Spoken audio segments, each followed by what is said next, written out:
Bonjour à tous et merci d'être avec nous cet après-midi encore une fois à Bassalabou, bien sûr, là où tout se passe sur Canal Austral, bien sûr. Aujourd'hui, on a des nappes qui sont en orange, mais il n'y a pas que les nappes à carreaux qui sont en orange chez nous sur Canal Austral, parce qu'on a le plaisir d'avoir avec nous aussi un Swami, voilà, un Swami qui nous vient de Saint-Louis. Comment ça va, Swami? Bonjour. Bonjour. Madame, comment il appelle, comment il appelle où? On appelle où Swami. Oui. Mais on a un nom aussi. Oui, parce que en fin de compte, le nom de Swami est un peu compliqué, mais il m'a dit à l'antenne, Swami Sadananda. Mais mon nom de famille, c'est Bokikeni. Bokikeni. Voilà. On va alterner un petit peu le français et le créole, parce qu'aujourd'hui, on est même en France métropolitaine. Salut toutes les personnes qui nous regardent en France métropolitaine ou en France hexagonale. C'est un petit peu comme ça. Tu fais en Martinique, en Guadeloupe, en Guyane aussi, bien sûr, Madagascar, à Mayotte, aux Comores, aux Seychelles, un petit peu partout dans le monde entier, on nous regarde. Si tu es là, si vous êtes là, Swami, c'est pour nous parler non pas seulement de la religion, tamoul, de la religion malba, de la religion de l'Inde, mais aussi pour quelque chose qui est très très compliqué et propre à toi-même. C'est une maladie sur laquelle vous été malheureusement impliqué, ou une maladie à vous, et vous les guérit aujourd'hui. Explique-nous un petit coup. En 2 mots, c'est quoi cette maladie? Déjà, avant tout, pour tous les auditeurs, les auditrices de Canal Austral, il informe aux autres que tous les jours, nous regardent Canal Austral et que pour moi, aujourd'hui, c'est un très grand plaisir d'être ici parmi eux. Alors, moi, en fin de compte, m'y viens ici aujourd'hui, m'y parle aussi du Téléthon parce que m'y agit dans le Téléthon comme un genre de porteur de message parce que moi-même, elle est concernée par une maladie neuromusculaire très grave que tout le monde y appelle la maladie de Charcot, que nous connaissons beaucoup plus sur Internet, mais en fin de compte, n'a point beaucoup de gens ici à La Réunion. 200 cas à La Réunion. Oui. Ouais. Mais là, pas beaucoup de monde, ils parlent de cette maladie avec détendu en fin de compte. Quoi. Ouais. Mm-hmm. Alors, moi, j'ai atteint de cette maladie et moi, j'ai suivi, encadré par une équipe médicale. Déjà, je suis suivi par le Téléthon, la FM Téléthon, et par le service des maladies rares du CHU de l'hôpital de Saint-Pierre. Est-ce que moi, les vraiment guéri? Non, c'est des maladies incurables et c'est des maladies dégénératives. Mais pour moi, en fin de compte, c'est déjà, je me sens quand même bien, même si je suis atteint de cette maladie, parce que j'aurais bien pu ne pas être autrement. Et j'aurais bien pu, être autrement. Et là, je peux marcher, je peux manger, je peux bouger, je peux parler avec les gens. Et je suis aussi très heureux.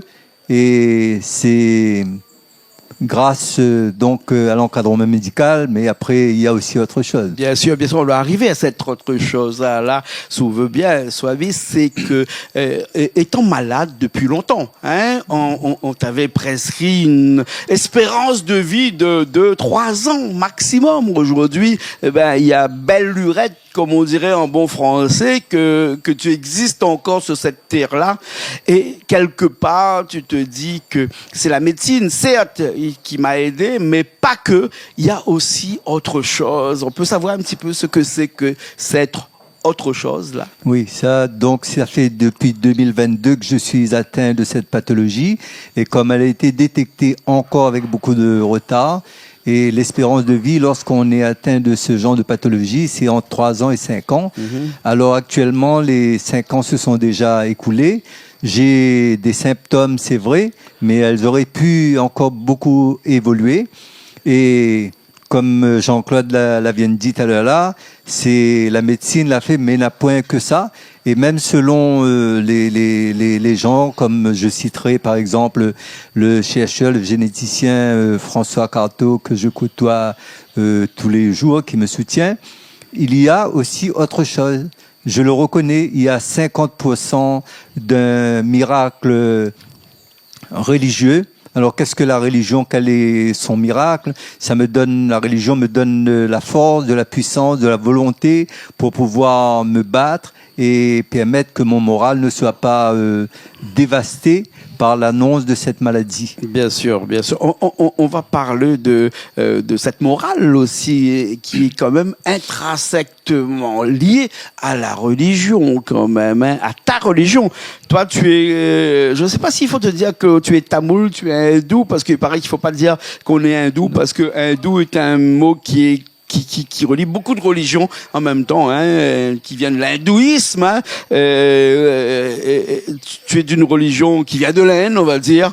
Hein, et c'est ça aussi qui t'a aidé, c'est la prière qui t'a aidé beaucoup, beaucoup, beaucoup. Est-ce que cette prière-là est, comme je disais, un petit peu de temps en temps, un placebo qui t'a fait te guérir de façon mentale, ou bien sinon, c'est vraiment la médecine qui t'a guéri?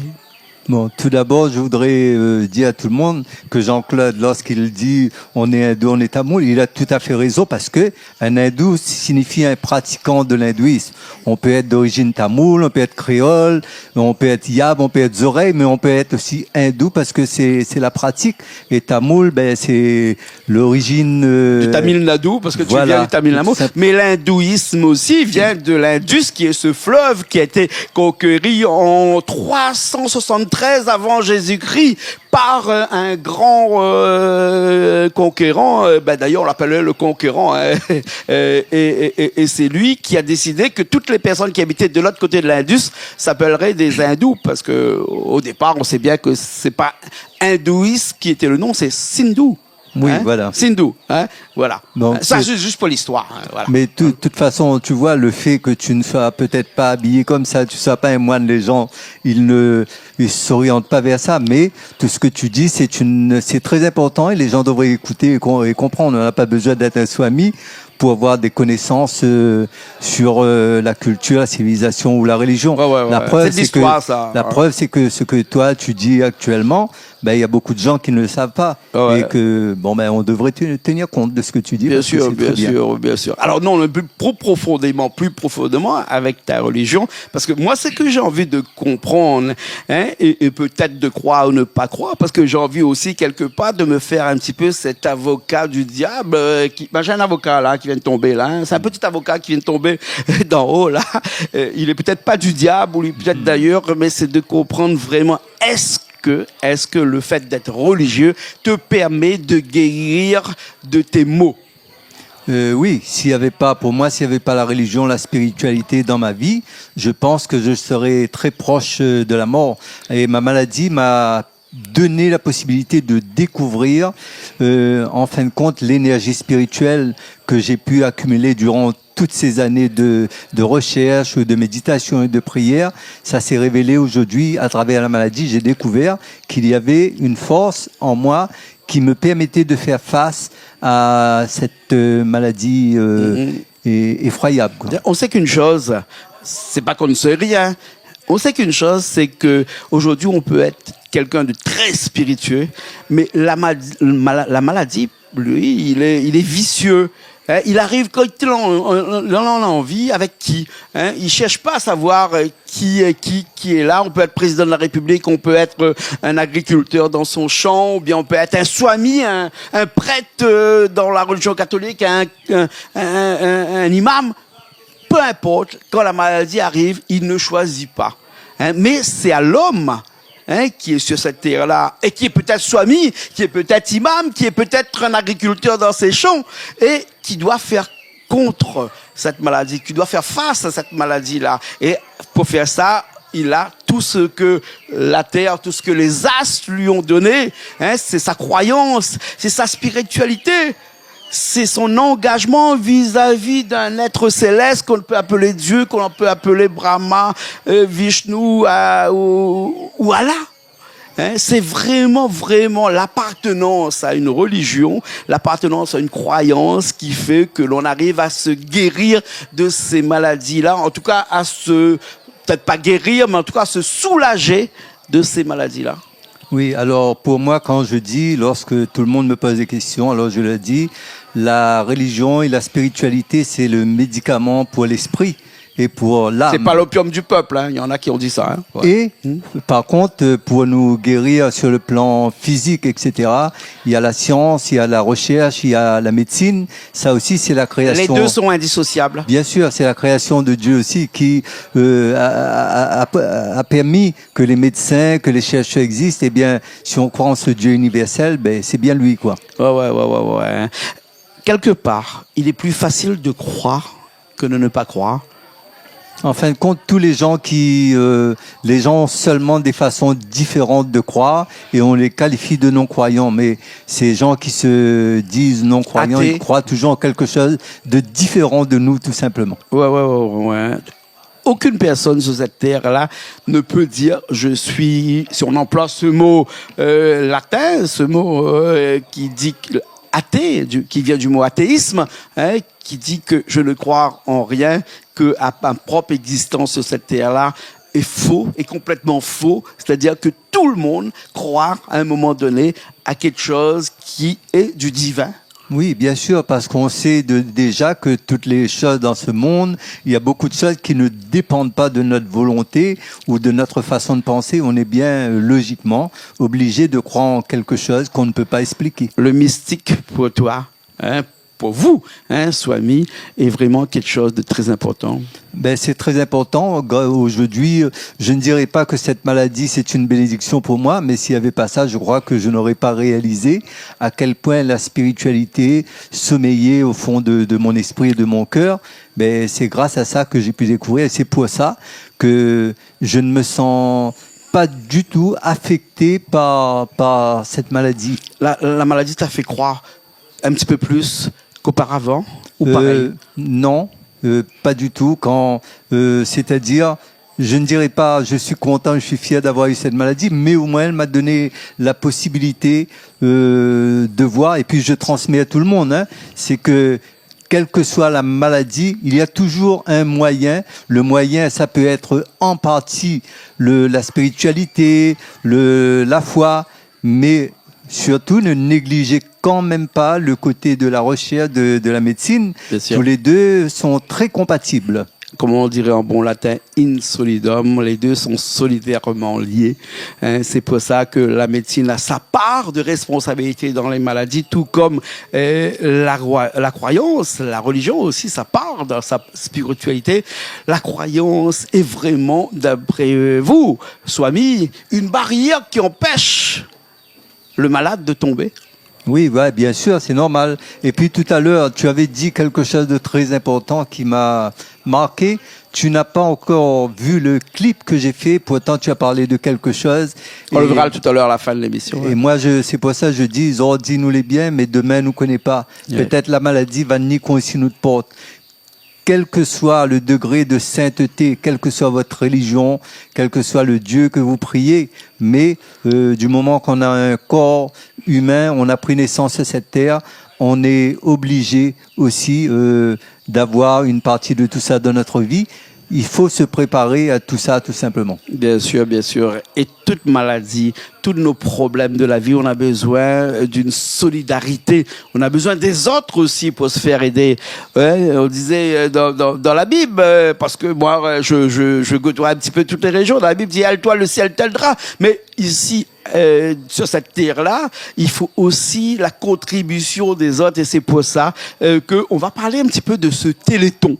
Hein, de ce téléthon, de ce grand mouvement de générosité, hein, qui fait que les gens aident ces médecins, hein, aident ces chercheurs à découvrir, à apprendre un petit peu plus que c'est que cette maladie-là, hein, pour pouvoir aider les gens comme toi. Hein.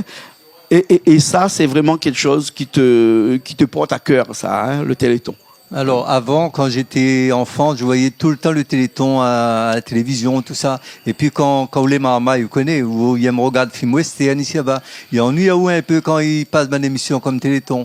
Donc et avant c'était ça. Maintenant aujourd'hui, j'ai découvert à travers ma maladie une nouvelle version, une nouvelle face du téléthon en fin de compte. C'est-à-dire, pourquoi je me suis tellement impliqué dans le Téléthon? C'est pas seulement parce que je suis malade, mais ces gens-là, ils sont vraiment solidaires à un Cet acte tel point. de solidarité. Oui, il y a beaucoup de gens qui se sacrifient dans Générosité le Téléthon. aussi. Et puis surtout, je voudrais dire que au sein du Téléthon, il y a quelque chose d'assez spécial et unique, c'est que à la tête, à la direction du Téléthon, il n'y a que les gens qui sont malades, atteints de handicap, de maladies rares, graves, ou bien des gens qui ont eu soit un enfant ou un proche atteint de maladies incurables. Ce sont ce genre de personnes. C'est-à-dire, j'ai rencontré tous les gens qui ont vraiment une raison de cœur d'être là dans le Téléthon, à la tête du Téléthon. Ah ouais, bien Et sûr. je me suis engagé aussi dans le Téléthon maintenant pour pouvoir parler de la maladie, mener des actions, tout ça, parce que c'est quelque chose que je connais, que je vis aujourd'hui. Et le soutien, le bonheur que j'ai pu bénéficier au sein du Téléthon, je veux le partager aussi avec tous les autres. Bien sûr, merci beaucoup. En tout cas, Swami, je sais pas si vous connaissez Enrico Macias qui un jour a dit donnez, donnez, donnez, Dieu vous le rendra, hein, dans sa chanson. Hein, donnez, donnez, donnez. Et là, c'est bien parce que le Téléthon reflète exactement ce geste de solidarité envers toutes les gens qui sont malades, parce que chercher, c'est bien. Hein, trouver, c'est encore mieux. Hein, et on dit toujours qu'un chercheur, son métier, c'est chercher, mais à un moment donné, il trouve. Et quand il trouve, il guérit des personnes. Et ces personnes-là ne peuvent être guéries que s'ils croient qu'ils vont être guéris. Et c'est là où la religion, où la croyance rentre en jeu, hein, parce qu'on ne peut être guéri que si on croit qu'on va être guéri. Hein. Mais bien sûr, tu as parfaitement raison. C'est-à-dire, il y a beaucoup de traitements qui sont en cours, il y a beaucoup de propositions que les chercheurs font, que les médecins font, parce que les malades ne sont pas automatiquement obligés de suivre ce genre de traitement.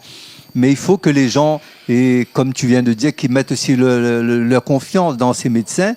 Moi-même, on m'a proposé pas mal de traitements que j'ai accepté parce qu'ils m'ont dit on n'est pas sûr que ça va marcher, mais veux-tu essayer pour voir? Si ça marche pas, on va arrêter. J'ai essayé pas mal de traitements et en fin de compte, je me suis rendu compte, et aussi par la suite, que grâce à ces différents traitements qui ne sont pas obligatoires, mais tout simplement proposés, ben, je suis ce que je suis aujourd'hui.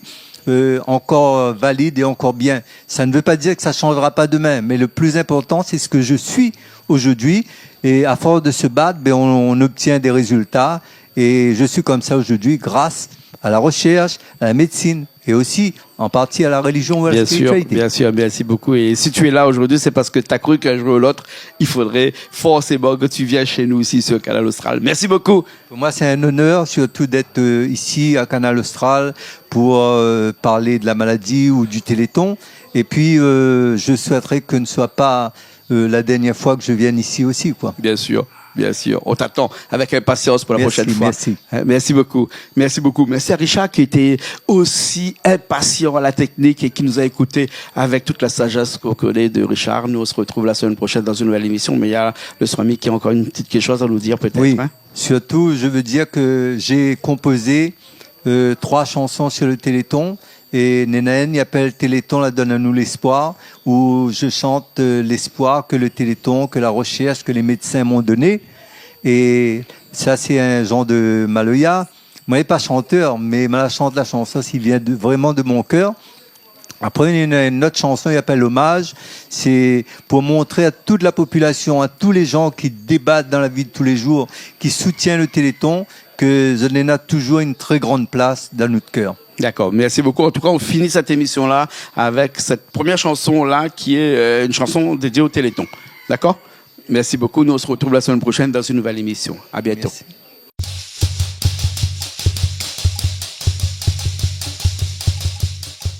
Oh oui, Téléthon, ah oui, Téléthon, la donne à moi l'espoir.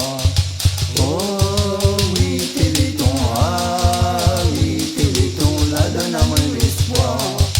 La donne à moi l'espoir, la donne à moi l'espoir. La donne à moi l'espoir, la donne à moi l'espoir.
donne à moi l'espoir, la donne à moi l'espoir, la donne à moi l'espoir pour débattre contre la maladie.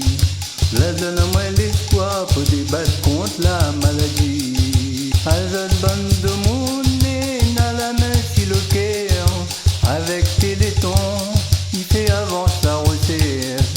Azad bande de monde n'a la main sur le cœur, avec Téléthon, il fait avancer la recette. Oh oui Téléthon, ah oui Téléthon, la donne à nous l'espoir. Oh oui Téléthon, ah oui Téléthon, la donne à nous l'espoir. Ôtez la nation, mettre la main ensemble. Ôtez la nation, mettre la main ensemble. Avec Téléthon, nous va aller un peu plus loin. Avec Téléthon, nous va aller un peu plus loin. Oh oui Téléthon, ah oui Téléthon, la donne à nous l'espoir. Oh oui Téléthon, ah oui Téléthon, la donne à nous l'espoir. Sommet grand bois, ça les long, à Tipa, n'arriver. À sommet grand bois, ça les long, à Tipa, n'arriver. Sommet grand bois, ça les long, avec Téléthon, nous va aller. Sommet grand bois, ça les long, avec Téléthon, nous va aller. Oh oui Téléthon, ah oui Téléthon, la donne à nous l'espoir. Oh oui Téléthon, ah oui Téléthon, la donne à nous l'espoir. La donne à nous l'espoir, la donne à nous l'espoir. La donne à nous l'espoir, la donne à nous l'espoir. La donne à nous l'espoir, Téléthon, la donne à nous l'espoir. La donne à nous l'espoir, Téléthon, la donne à nous l'espoir. La prise de conscience, elle est très importante. C'est de la responsabilité de chaque individu.